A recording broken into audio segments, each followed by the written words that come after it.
नमस्कार, ये आकाशवाणी है। अभी आप पूजा तमांग से समाचार सुनेंगे।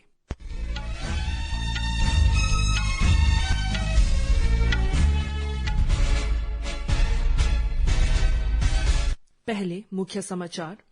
अगले 5 वर्षों में 700 लाख टन खाद्यान्न भंडारण सुविधाओं का निर्माण किया जाएगा, कहा नरेंद्र मोदी जी। प्रधानमंत्री नरेंद्र मोदी ने छत्तीसगढ़ में 1600 मेगावाट के Lara super thermal power station के पहले चरण का लोकार्पण कर दूसरे चरण की आधारशिला रखी। असम मुस्लिम विवाह और तलाक पंजीकरण अधिनियम 1935 हुआ निरस्त। एशियाई खेलों में पदक जीतने वाले सशस्त्र बलों के जवानों के लिए वित्तीय प्रोत्साहन को मंजूरी। रांची में इंग्लैंड और भारत के बीच 24 क्रिकेट टेस्ट मैच के दूसरे दिन का खेल जारी। और अब समाचार विस्तार से। प्रधानमंत्री नरेंद्र मोदी ने कहा है कि देश में अगले 5 वर्षों में विश्व की सबसे बड़ी खाद्यान्न भंडारण योजना के अंतर्गत 700 लाख टन खाद्यान्न भंडारण सुविधाओं का निर्माण किया जाएगा। उन्होंने कहा कि इस विशाल परियोजना पर आने वाले वर्षों में 1,25,000 करोड़ से अधिक रुपए खर्च किए जाएंगे। प्रधानमंत्री ने आज नई दिल्ली में सहकारिता क्षेत्र की विभिन्न परियोजनाओं का लोकार्पण किया और आधारशिला रखी। श्री मोदी ने सहकारी क्षेत्र में 11 राज्यों की 11 प्राथमिक कृषि ऋण समितियों पैक्स में विश्व की सबसे बड़ी अनाज भंडारण योजना के पायलट प्रोजेक्ट का उद्घाटन किया। उन्होंने इस पहल के अंतर्गत गोदामों और अन्य कृषि बुनियादी ढांचे के निर्माण के लिए देश भर में 500 अतिरिक्त पैक्स की आधारशिला भी रखी। प्रधानमंत्री ने देश भर में 18,000 पैक्स में कंप्यूटरीकरण की परियोजना का भी उद्घाटन किया। इसका उद्देश्य सहकार से समृद्धि के सरकार के दृष्टिकोण के अनुरूप सहकारी क्षेत्र का कायाकल्प करना और छोटे तथा सीमांत किसानों को सशक्त बनाना है। प्रधानमंत्री ने देश के विकास में सहकारिता क्षेत्र के महत्व का उल्लेख करते हुए कहा कि सहकारिता क्षेत्र प्राकृतिक कृषि को बढ़ावा देने, खाद्य तेलों और दालों के आयात को कम करने और इथेनॉल के उत्पादन को बढ़ाने में महत्वपूर्ण भूमिका निभा सकता है।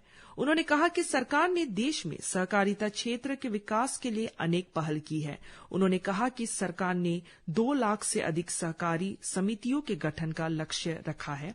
उन्होंने सहकारिता क्षेत्र में अमूल और लिज्जत पापड़ की भूमिका की सराहना करते हुए कहा कि इसमें महिलाओं की भागीदारी पर बल दिया गया है।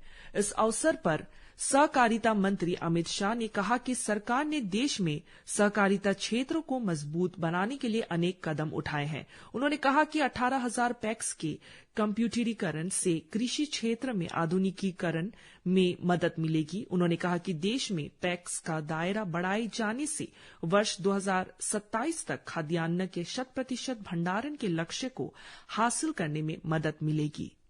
प्रधानमंत्री नरेंद्र मोदी ने कहा है कि उनकी सरकार का लक्ष्य देश के अन्नदाता को ऊर्जादाता भी बनाना है। प्रधानमंत्री ने छत्तीसगढ़ में करीब 35,000 करोड़ रुपए की 10 परियोजनाओं का वर्चुअल माध्यम से उद्घाटन और आधारशिला रखते हुए कहा कि इस लक्ष्य को हासिल करने के लिए सरकार उनके खेतों में बेकार पड़ी भूमि पर छोटे सौर संयंत्र लगाने के लिए सहायता की पेशकश कर रही है।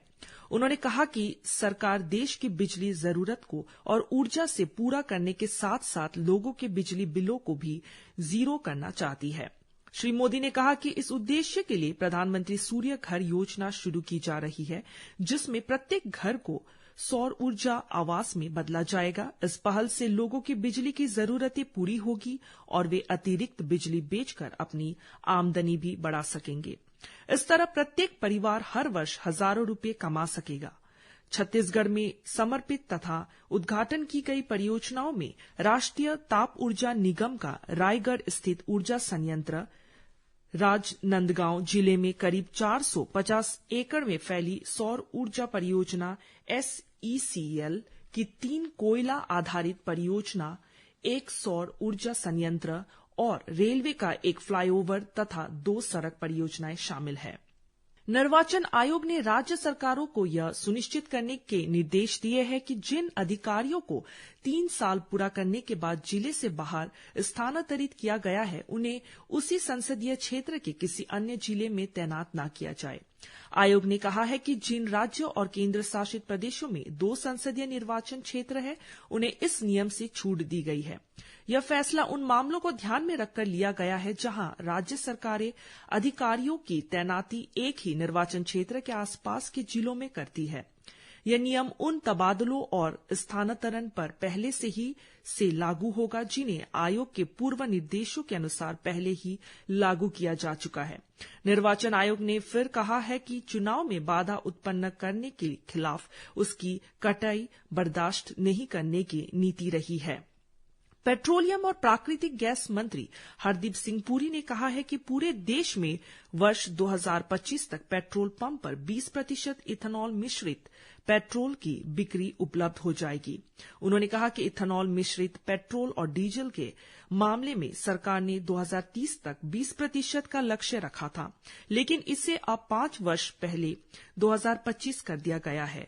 श्री पुरी ने कहा कि इथेनॉल मिश्रित पेट्रोल का पहला पंप इस वर्ष 8 फरवरी को खोला गया था। इस समय यह संख्या 600 से अधिक हो गई है और वर्ष 2025 तक पूरे देश में उपलब्ध हो जाएगा। 10% इथेनॉल मिश्रित पेट्रोल का लक्ष्य काफी पहले जून 2022 में ही प्राप्त कर लिया गया था। उन्होंने कहा कि वर्ष 2006-07 में 27 देशों से पेट्रोल का आयात किया जाता था, लेकिन 2023 में यह संख्या बढ़कर 39 हो गई है। इसमें रूस से लेकर गैर खाड़ी वाले देश शामिल हैं। असम सरकार ने कल मंत्रिमंडल की बैठक में असम मुस्लिम विवाह और तलाक पंजीकरण अधिनियम 1935 को निरस्त करने का फैसला किया है। असम के पर्यटन मंत्री जयंत मल्ला बरुआ ने बताया कि इस अधिनियम के आधार पर अब तक 94 मुस्लिम रजिस्ट्रार राज्य में मुस्लिम विवाहों और तलाक का पंजीकरण कर रहे थे। असम सरकार अब इन रजिस्ट्रारों को उनके पुनर्वास के लिए एक मुश्त 2 लाख रुपए का मुआवजा देगी। श्री बरुआ ने कहा कि इसके बाद अब इस अधिनियम के माध्यम से मुस्लिम विवाह और तलाक का पंजीकरण नहीं हो सकता। सोशल मीडिया पोस्ट में मुख्यमंत्री हेमंत बिश्व शर्मा ने कहा कि असम मंत्रिमंडल ने वर्षों पुराने इस अधिनियम को निरस्त करने का महत्वपूर्ण निर्णय लिया है। मुख्यमंत्री ने कहा कि बाल विवाह रोकने की दिशा में भी यह एक महत्वपूर्ण कदम है। प्रधानमंत्री नरेंद्र मोदी कल सुबह 11 बजे आकाशवाणी पर मन की बात कार्यक्रम में लोगों के साथ अपने विचार साझा करेंगे। यह मासिक रेडियो कार्यक्रम की 110वीं कड़ी होगी। यह कार्यक्रम आकाशवाणी और दूरदर्शन के समूचे नेटवर्क पर प्रसारित किया जाएगा। यह आकाशवाणी समाचार की वेबसाइट और news on AIR mobile app पर भी उपलब्ध रहेगा।